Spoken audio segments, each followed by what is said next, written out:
everyone, it's Hailey, and today I'm going to be doing the part 2 to my historical fiction recommendations, which is historical fictions that are not set in World War II.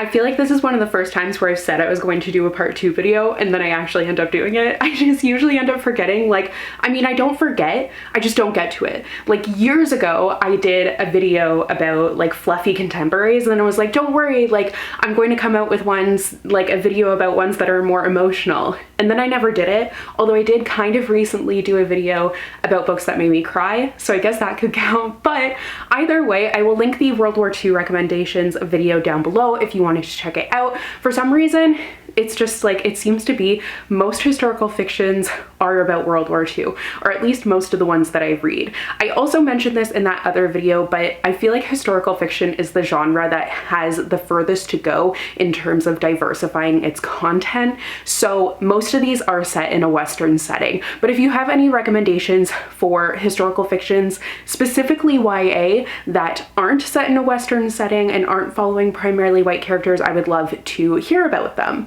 But that being said, let's just get into this list because I actually have a ton of books to talk about from all sorts of times in history. This first book I actually think I mentioned in my first historical fiction recommendations video because the time period is around World War II, but it isn't following something that's talked about very often, which is why I wanted to mention it again. And I also just read a book about a similar topic to it, and both of them I think are really good. So We Are Not Free by Tracy Chee. I won't stop recommending this book because it's just absolutely incredible. It is about Japanese characters in incarceration camps during World War II.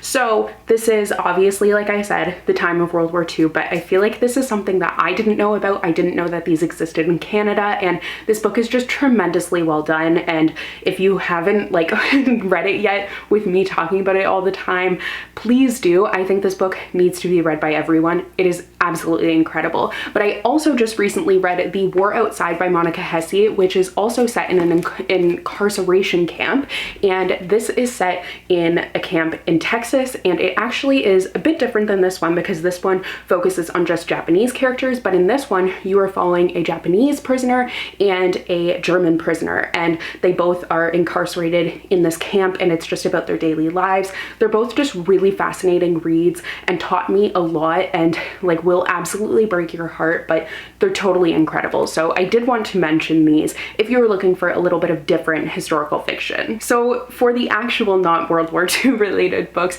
first is one that is kind of a little bit different, and it feels weird to call it a historical fiction, but it absolutely is that, and that is My Lady Jane and My Contrary Mary by the Lady Janies, Cynthia Hand, Brody Ashton, and Jody Meadows. So if you aren't familiar with this series, it is a satire series, and I recommend both of these at the same time because this is the second book, but it is set in the same world as My Lady Jane, and some of the characters will pop up from My Lady Jane in My Contrary Mary. So it's worth reading both. They're both fabulous, but you don't have to read both of them.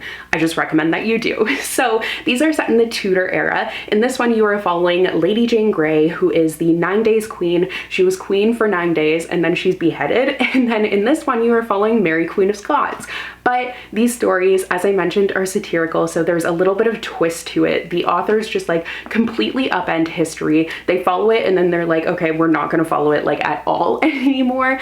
And there's a magical twist that just like, when you're reading the synopsis, it seems so strange and like it wouldn't work, but I absolutely adore these books. They make me laugh out loud, but also are just like all around so enjoyable. I had a blast with them, but essentially there's some characters that can turn into animals in this world.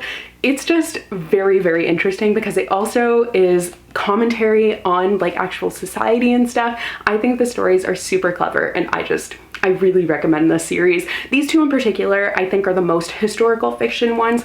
There is also My Plain Jane, which is Jane Eyre, so that is still historical, but that one's more like literary because it's a retelling of Jane Eyre, so that's why I didn't mention that one. And then the other one is My Calamity Jane, which is following, what's her name? Well, Calamity Jane, obviously, but it follows her and Annie Oakley, and I just didn't enjoy that one quite as much, which is why I'm recommending these two specifically. So on a different note, this list is really a mix of some like fantastical historical fiction and then some just straight up historical fiction. So there's a little bit of something for everyone here. But the next book is just a straight up historical fiction, and that is The Fountains of Silence by Ruta Sepetys. I love Ruta Sepetys. If you're interested in historical fiction at all, I highly, highly recommend checking her out. There's actually a book that it just shipped to me because it just came out, but she just came out with a new book and it is set in communist Romania. So I'm so excited to read that one. Like, it's going to be very interesting and I just trust her so much as a writer.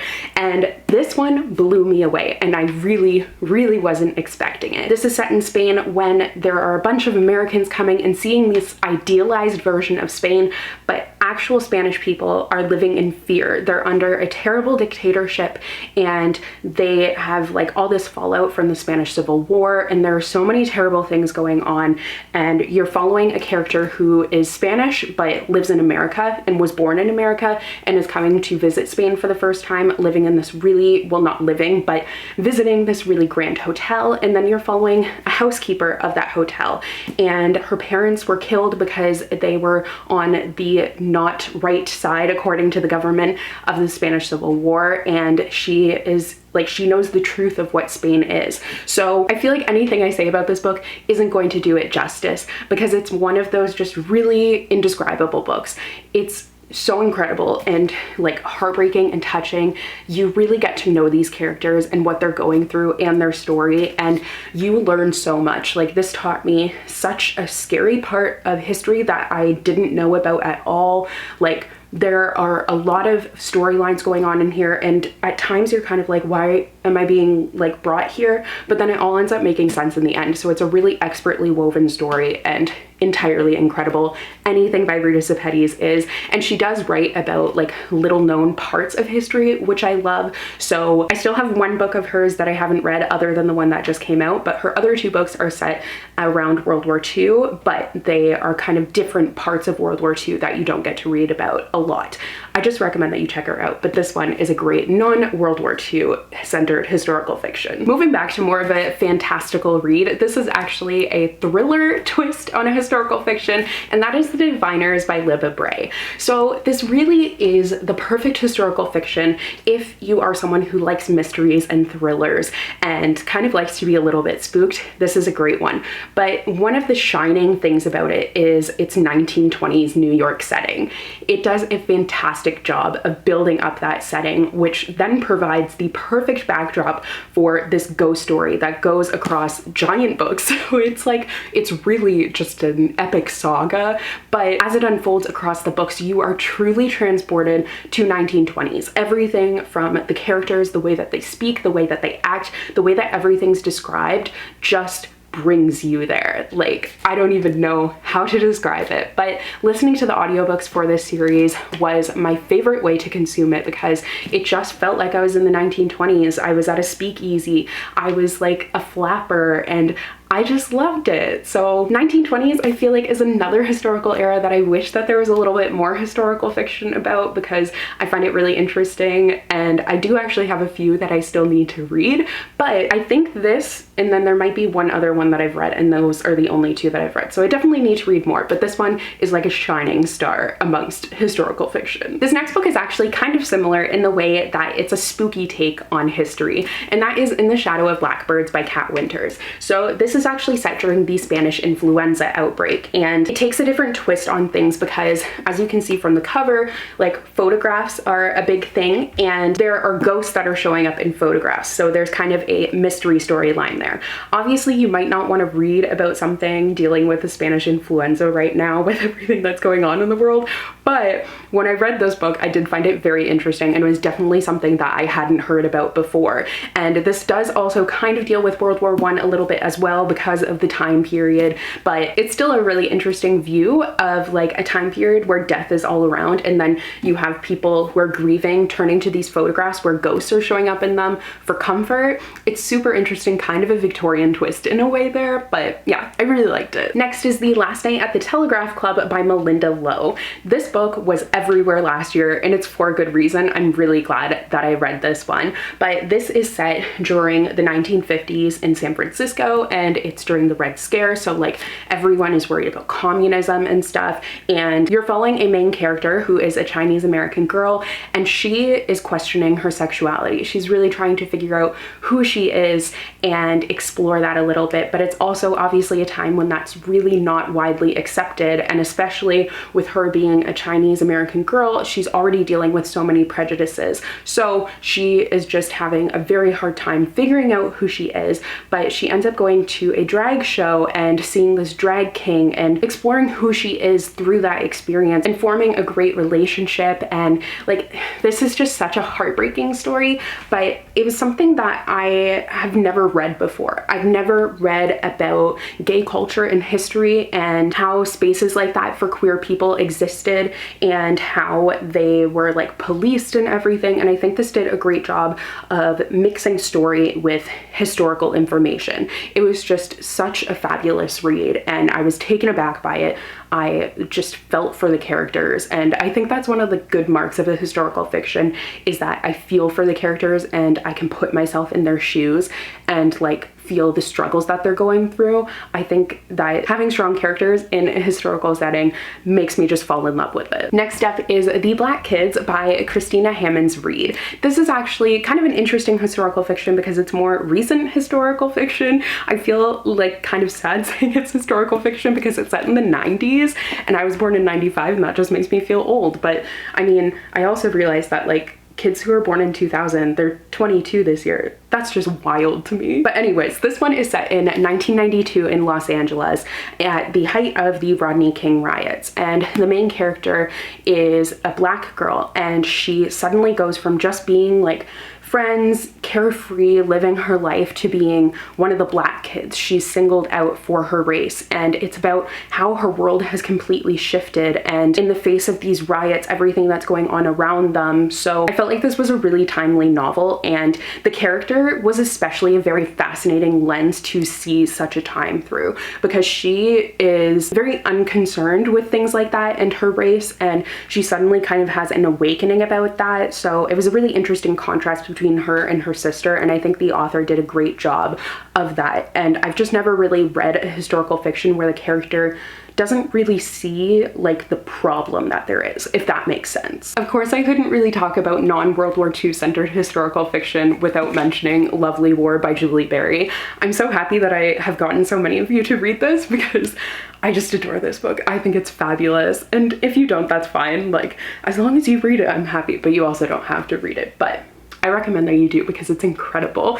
So this is a World War I historical fiction, and it is two love stories that are just, you know, World War I, obviously any wartime is going to be a really difficult time for love stories, but this is actually narrated by the Greek gods, which is like such a fascinating cherry on top to it. So it is tragic, it is heartbreaking, it is beautiful, you will fall in love with these characters, and one of the things that I love about it is that it actually shows a character in a regiment of the US Army that was specifically for Black Americans, and you're following 4 different characters, their love stories. You get you get a lot of views of the war. One of the characters is working for the Red Cross, then you have a soldier, like I said, a soldier that is part of the Black Americans regiment, and it just like, oh, is so fantastic. Next is Dreamland Burning by Jennifer Latham. So this book deals with something that I had no clue about, but it was Black Wall Street, which was this absolute massacre on a predominantly Black community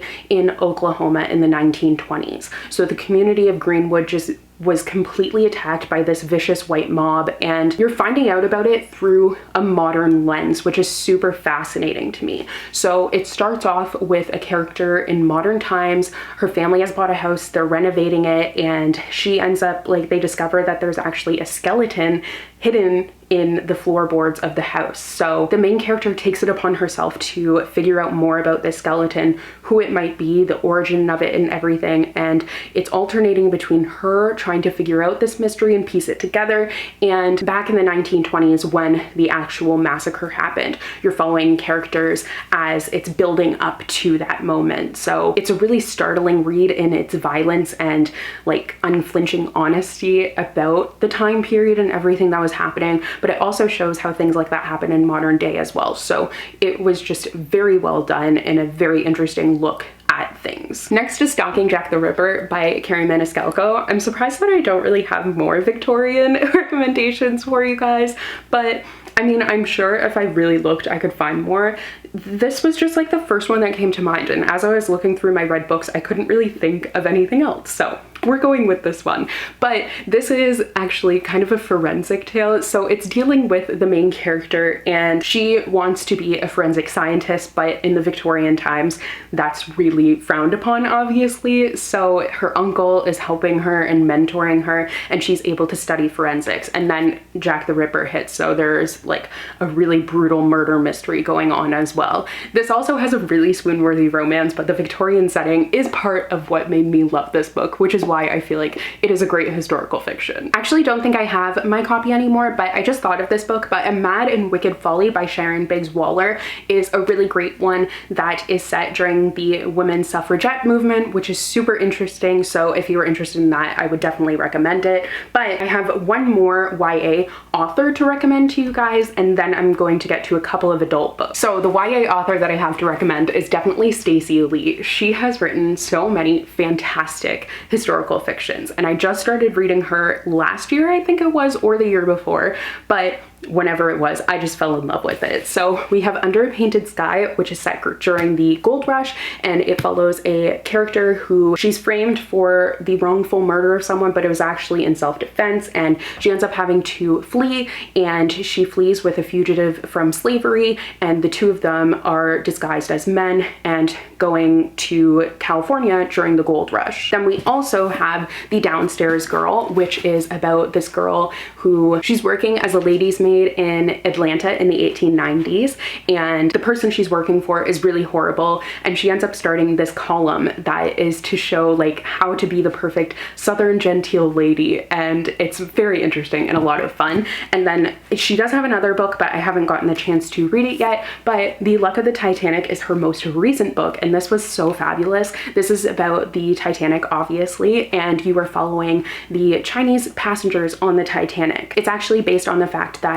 recent evidence came out about the British Chinese passengers aboard the Titanic, and you're following two twins who are on here, and like it's just, there's so much going on in this book. I've talked about it so much, but it's really fabulous. Okay, I'm sorry that I have so many books to talk about, and this video is already probably so long, but I'm going to get to a couple of adult books here really quickly. So first we have The Fall of Giants by Ken Follett. This is the first book of the Century trilogy, which someone lent this to me, and I was like, I felt really bad because I was like, this is a brick, like it's 1,000 pages and tiny font. I was like, there's no way I'm ever gonna read this, especially because I was in my first year of university. I was like, there's absolutely no way, but I devoured this thing. I really couldn't stop reading it. I fell in love with the characters and their story, and each book in this trilogy follows, like this one is World War I, the second book is World War II, and then the final book is the Cold War. And I need to read the second book and the final book, but this first book just blew me away. It is really an epic story about these characters, and then as you get to follow their generations, like you just become connected to them. So good. And then of course for historical fiction we have Taylor Jenkins Reid. So I think most of her books are historical fiction. I've only read these two, but I have really enjoyed them. These are also probably the two that you have heard of the most, but Daisy Jones and the Six is set in the 1960s, 70s, 80s. I can never remember actually when, but at like, so it's like the 70s going into the 80s, but it's about like the rock and roll scene and everything like that, and it just feels like a documentary, so it's super cool. And then this is set in like old Hollywood, so I think it's the 1950s. It's an interview where the main character, who used to have, like, she was a Hollywood movie icon, she's giving an interview for a biography about like all the dresses she has and stuff. That's kind of the setup for it, like the frame tale, but really she's going through her life and the 7 husbands that she had. But Both of these books are very fantastic. And finally, I did want to recommend The Lady Elizabeth by Alison Weir. Alison Weir has written quite a few Tudor era romances, but I feel like they're more than romances because they really like delve into the character. I believe that Alison Weir is also an actual biographer. So I know that Philippa Gregory writes Tudor era romances, but I have enjoyed Alison Weir's a little bit more. This one is about Elizabeth, obviously Elizabeth I, and I also read one of hers. Who was it? I don't know, but I've read a couple of hers and I have really liked them. Okay, so those are all of my historical fiction recommendations for not World War II related books, but I hope that you found something here. This is by no means a comprehensive list, but these are just some that I've really loved, but I definitely still have a lot that I would like to get to. So please let me know what your favorite not World War II historical fiction is, because I would love to know. I'm always looking for new recommendations, and I hope you guys enjoyed today's video. Thank you so much for watching, and I will see you in another one very soon. Bye!